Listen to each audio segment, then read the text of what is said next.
नमस्कार, आप देख रहे हैं देश का सबसे बड़ा न्यूज नेटवर्क TV9 और आपके साथ मैं हूं शुभांकर मिश्रा। न्यूज टॉप 9 में आज हम बात करने वाले हैं टोक्यो ओलंपिक के पदक वीरों के देश लौटने पर कैसे उनका शानदार स्वागत हुआ। कांस्य पदक जीतने वाले पहलवान बजरंग पुनिया जब पानीपत में अपने घर पहुंचे तो परिवार के साथ पूरे गांव वालों ने कैसे उन्हें सराखों पर बिठाया। बजरंग ने अपना मेडल अपने मां के गले में डालकर कैसे उनसे आशीर्वाद मांगा। गोल्ड मेडल जीतने वाले नीरज चोपड़ा ने क्या कुछ कहा, हम आपको दिखाते हैं। ओलंपिक में भारत के लिए शानदार जीत दर्ज करने वाले विजेताओं से जुड़ी तमाम बड़ी खबरें टॉप 9 पदक वीर। टोक्यो ओलंपिक में कुश्ती में कांस्य पदक जीतकर देश का मान बढ़ाने वाले पहलवान बजरंग पुनिया जब कल देर रात हरियाणा के पानीपत में अपने घर पहुंचे तो परिवार के साथ गांव वालों ने उनका शानदार स्वागत किया। ओलंपिक विजेता के लिए ढोल नगाड़े बजाए गए। अपने विदेशी कोच के साथ जीप की बोनट पर खड़े पुनिया को हर कोई अपने सिराखों पर बैठाने को बेताब था। पुनिया पर फूलों की बारिश की गई। कांस्य पदक विजेता बजरंग पुनिया जब सोनीपत में अपने घर पहुंचे तो मां ने तिलक लगाकर अपने बेटे का स्वागत किया। पुनिया ने भी अपना मेडल मां के गले में पहना दिया। नोटों की माला पहने अपने बेटे को मां ने उनका पसंदीदा चूरमा और बर्फी खिलाया। इसके बाद नोटों की माला भी पुनिया ने मां के गले में डाल दी। पदक वीर पुनिया की उपलब्धि से उनकी पत्नी संगीता, पिता और बहन के साथ पूरा परिवार गदगद दिखा। बजरंग पुनिया जब पानीपत में अपने घर पहुंचे तो उनके स्वागत में पूरे घर को गुब्बारों से सजाया गया था। उनके पिता के साथ पूरे परिवार और उनके करीबी रिश्तेदारों और गांव वालों के चेहरे पर खुशी झलक रही थी। TV9 से पुनिया ने कहा कि कांस्य पदक मिलने से वो थोड़ा मायूस हैं, लेकिन अगली बार गोल्ड मेडल के लिए पूरी कोशिश करेंगे। इस बात की है कि भाई इंजरी होते हुए भी मैंने उसके बाद भी मेडल जीता, तो ये मेरे तो यही खुशी है। अपनी तरफ से पूरी मेहनत करें, पूरी कोशिश करेंगे। बिल्कुल। टोक्यो ओलंपिक के पदक वीरों का कल दिल्ली के होटल अशोका में शानदार स्वागत और सम्मान किया गया। केंद्रीय खेल मंत्री अनुराग ठाकुर और ओलंपिक की तैयारियों के दौरान खेल मंत्री रहे कानून मंत्री किरेन रिजिजू ने मेडल जीतने वाले खिलाड़ियों को बुके और शॉल देकर सम्मानित किया। इस मौके पर सबके आकर्षण का केंद्र रहे जेवलिन थ्रो में गोल्ड मेडल जीतने वाले नीरज चोपड़ा। टोक्यो ओलंपिक में भारत ने कुल 7 मेडल जीते हैं। कहना है इसके बारे में? बस ये सब कुछ है मेरे हिसाब से कुछ कहने का। तो ओलंपिक के इतिहास में भारत को पहली बार एथलेटिक्स में गोल्ड मेडल दिलाकर इतिहास रचने वाले गोल्डन बॉय नीरज चोपड़ा देश में मिल रहे स्वागत, प्यार और सम्मान से अभिभूत हैं। नीरज ने कहा है कि ये सिर्फ उनका नहीं, पूरे देश का गोल्ड मेडल है। आने वाले दिनों में भारत को ओलंपिक के एथलेटिक्स इवेंट में और मेडल मिलेंगे। पदक वीरों के स्वागत समारोह के मौके पर केंद्रीय खेल मंत्री अनुराग ठाकुर ने नीरज चोपड़ा से कहा कि अभी हम आपको चूरमा गोलगप्पे नहीं खिला पा रहे हैं, लेकिन जब पीएम मोदी से आपकी 15 अगस्त को मुलाकात होगी तब ये सब खाने को मिलेगा। इस मौके पर केंद्रीय कानून मंत्री किरेन रिजिजू ने कहा कि ये हमारे लिए गौरवपूर्ण क्षण है, इसको शब्दों में बयां करना मुश्किल है। ओलंपिक को लेकर ऐसा माहौल देश में कभी नहीं दिखा। एक क्षण है जिसको शब्दों में हम कह नहीं सकते। These are moments where you cannot express the happiness in words. 41 साल बाद ओलंपिक के मेंस हॉकी में मेडल जीतने वाली हॉकी टीम ने कल होटल अशोका में केक काटकर जश्न मनाया। भारतीय पुरुष हॉकी टीम के साथ भारतीय महिला हॉकी टीम के खिलाड़ियों ने भी केक काटकर अपने शानदार प्रदर्शन का जश्न मनाया। महिला टीम मामूली अंतर से कांस्य पदक जीतने से चूक गई थी। दोनों हॉकी टीम ने इस बार भारतीय हॉकी के स्वर्णिम दौर की याद दिला दी। टोक्यो ओलंपिक में 7 मेडल जीतकर इतिहास रचने वाले भारतीय खिलाड़ियों के दल का कल देश लौटने पर शानदार स्वागत हुआ। एयरपोर्ट के बाहर सैकड़ों खेल प्रेमी और पदक वीरों के चाहने वाले ढोल नगाड़ों की ताल पर झूम रहे थे। एयरपोर्ट से होटल तक जाने के दौरान भी देश का नाम रोशन करने वाले पदक वीरों की एक झलक पाने और उन्हें छू लेने की लोगों में बेताबी दिखी। पदक वीरों का लोगों ने अभिवादन किया। टोक्यो ओलंपिक में अब तक के ओलंपिक इतिहास में सबसे ज्यादा 7 मेडल जीतने वाले पदक वीरों को गीत गाकर प्रसून जोशी ने भी खास अंदाज में बधाई दी है। स्वप्न करोड़ों सत्य हो रहे, अब उनका सत्कार करो।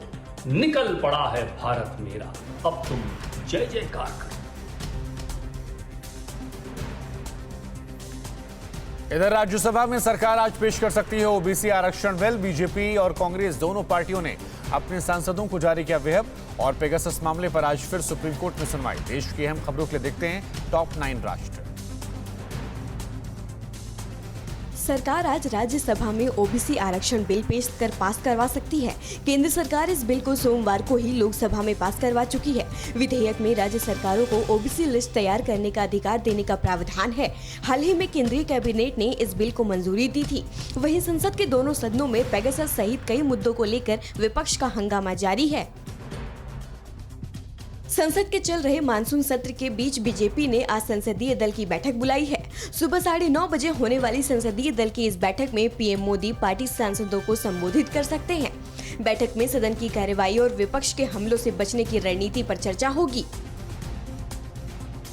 बीजेपी ने अपने सांसदों के लिए सोमवार को राज्यसभा में 3 लाइन का व्हिप जारी किया।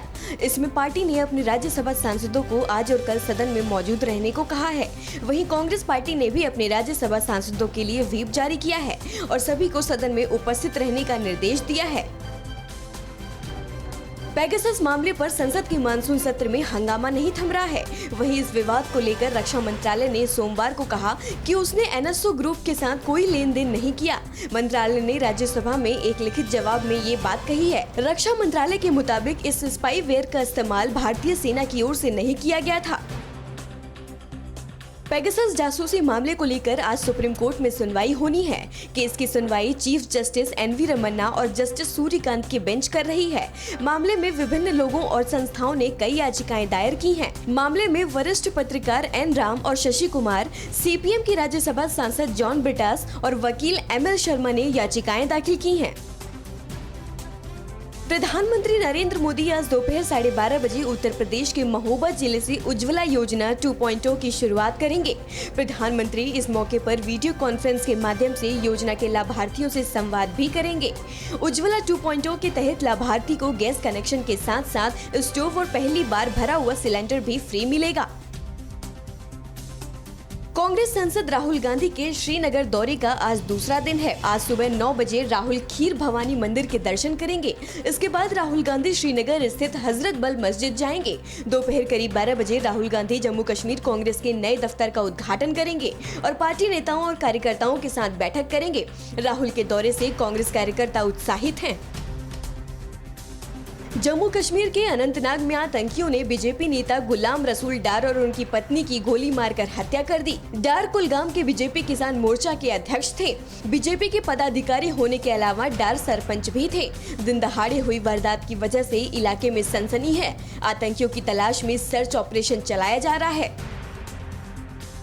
दिल्ली के जंतर मंतर पर भड़काऊ नारेबाजी मामले में बीजेपी के पूर्व प्रवक्ता और वरिष्ठ वकील अश्विनी उपाध्याय और अन्य को गिरफ्तार किया जाएगा। दिल्ली पुलिस ने साफ कहा है कि किसी भी तरह के सांप्रदायिक विद्वेष फैलाने को बर्दाश्त नहीं किया जाएगा और मामले में कानून के मुताबिक कार्रवाई की जाएगी। राष्ट्रीय अल्पसंख्यक आयोग ने मामले का संज्ञान लेकर संबंधित डीसीपी को नोटिस भेजकर तलब किया है। कहां पर लगी पटाखों की दुकान में भीषण आग, लाखों का कहां हुआ नुकसान। एआईएमआईएम नेता का अधिकारी को धमकाने का वीडियो कहां पर वायरल, क्या कर रहे लंदन ओलंपिक का टॉर्च बेयरर और एक जोड़े ने थाने में क्यों रचाई शादी।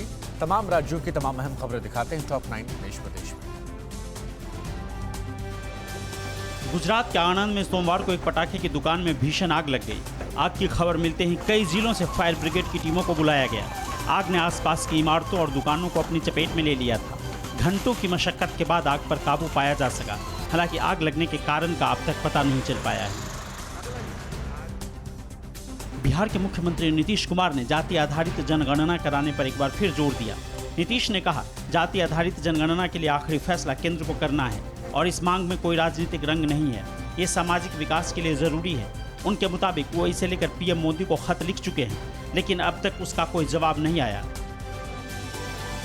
एआईएमआईएम नेता और हैदराबाद नगर निगम के पूर्व मेयर माजिद हुसैन के नगर निगम अधिकारियों को धमकाने का वीडियो वायरल है। अधिकारी गैर कानूनी तरीके से बनाई गई इमारतों को तोड़ने पहुंचे थे। माजिद हुसैन पहले पुलिस को धमका चुके हैं। उन पर केस भी दर्ज हुआ था, मगर कोई कड़ी कार्रवाई नहीं हुई थी। उत्तर प्रदेश के शामली में सोमवार को 3 मुस्लिम परिवारों ने हिंदू धर्म में घर वापसी की है। कांधला कस्बे के सूरजकुंड मंदिर में इन परिवारों का पूजा पाठ के साथ शुद्धिकरण किया गया। इसके बाद 18 मुस्लिम लोगों का धर्म परिवर्तन कर उनकी घर वापसी कराई गई। उत्तर प्रदेश के गाजियाबाद में मधुबन बापूधाम पुलिस और साइबर सेल ने ऐसे 4 ठगों को गिरफ्तार किया है जिन्होंने एक शख्स के bank account linked mobile number के जरिए उसके खाते से करीब 16 लाख रुपए निकाल लिए। 2 नंबर यूज करने वाले लोगों को अपने बैंक अकाउंट से लिंक नंबर का रिचार्ज न करना या उसके बंद होने पर लापरवाही भारी पड़ सकती है। झारखंड के स्वास्थ्य मंत्री की बैठक में फेल छात्राओं के प्रदर्शन के दौरान उन पर लाठीचार्ज करने वाले धनबाद के एसडीओ की मुश्किलें और बढ़ गई है। छात्राओं ने अपने बयान में कहा कि एसडीओ के कहने पर ही लाठीचार्ज किया गया था। वहीं मामले पर संज्ञान लेते हुए राष्ट्रीय बाल संरक्षण आयोग ने जिला प्रशासन से जांच की विस्तृत रिपोर्ट तलब की है। छत्तीसगढ़ में विश्व आदिवासी दिवस के मौके पर नक्सली दंपति राजू कारम और सुनीता कारम ने सोमवार को पुलिस के सामने सरेंडर कर दिया। पुलिस ने दोनों पर 8-8 लाख रुपए का इनाम घोषित कर रखा था। पुलिस को इन दोनों की कई संगीन वारदातों में तलाश थी। करीब 10 दिन पहले 11 नक्सलियों ने पुलिस के सामने सरेंडर किया था, जिनमें 3 महिलाएं भी शामिल थी।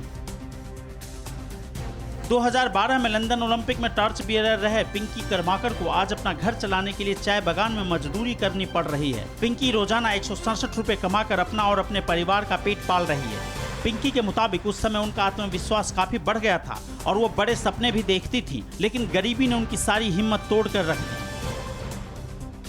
यूपी के कानपुर देहात के मंगलपुर थाने में हुई शादी चर्चा का विषय बन गई।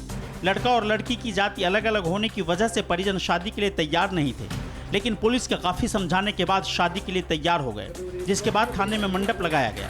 बाराती रिश्तेदार भी पुलिस और पीएसी के जवान बने। दोनों को शादी के बाद थाने से ही विदा किया गया।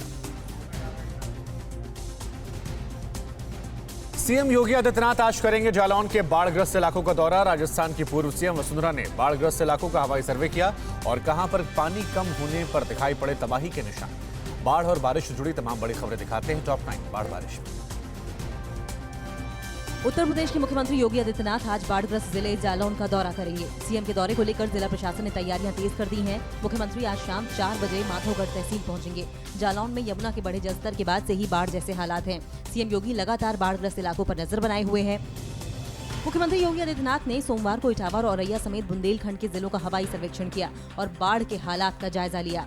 सीएम ने बाढ़ प्रभावित लोगों से मुलाकात की और उन्हें राहत सामग्री बांटी। इसके बाद उन्होंने जनप्रतिनिधियों और प्रशासनिक अधिकारियों के साथ समीक्षा बैठक की, जिसमें बाढ़ पीड़ितों को राहत पहुंचाने के निर्देश दिए।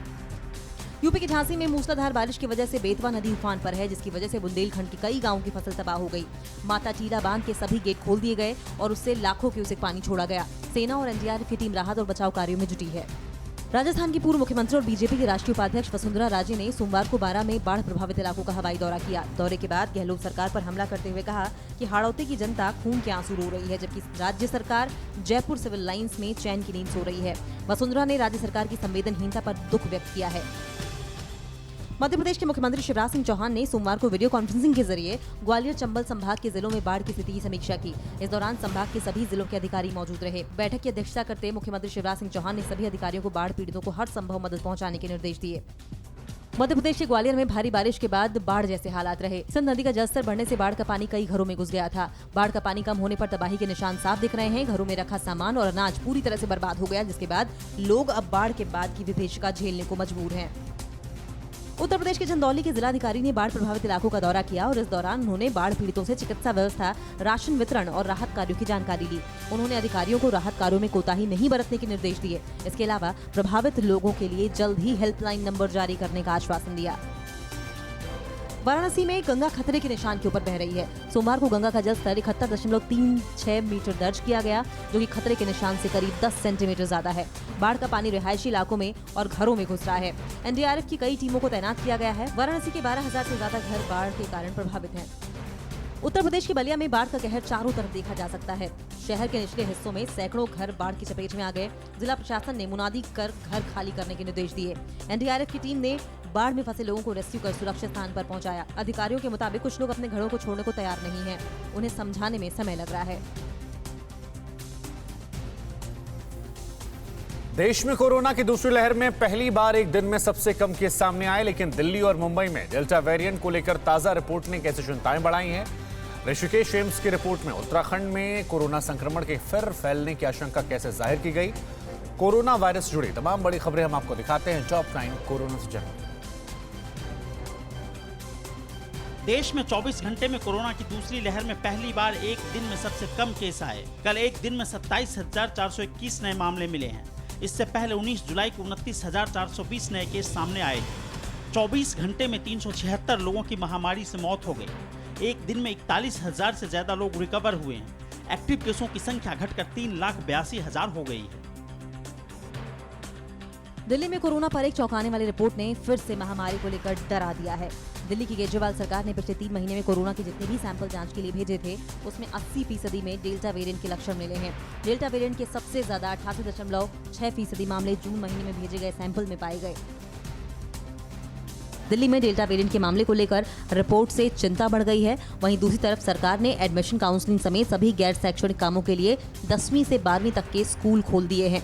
इसको लेकर सरकार ने सख्त गाइडलाइन जारी किया है। कोई भी छात्र, शिक्षक या कर्मचारी जिसे बुखार है या कोरोना के लक्षण हैं, उसको स्कूल में प्रवेश नहीं मिलेगा। मास्क का भी सख्ती से पालन होगा।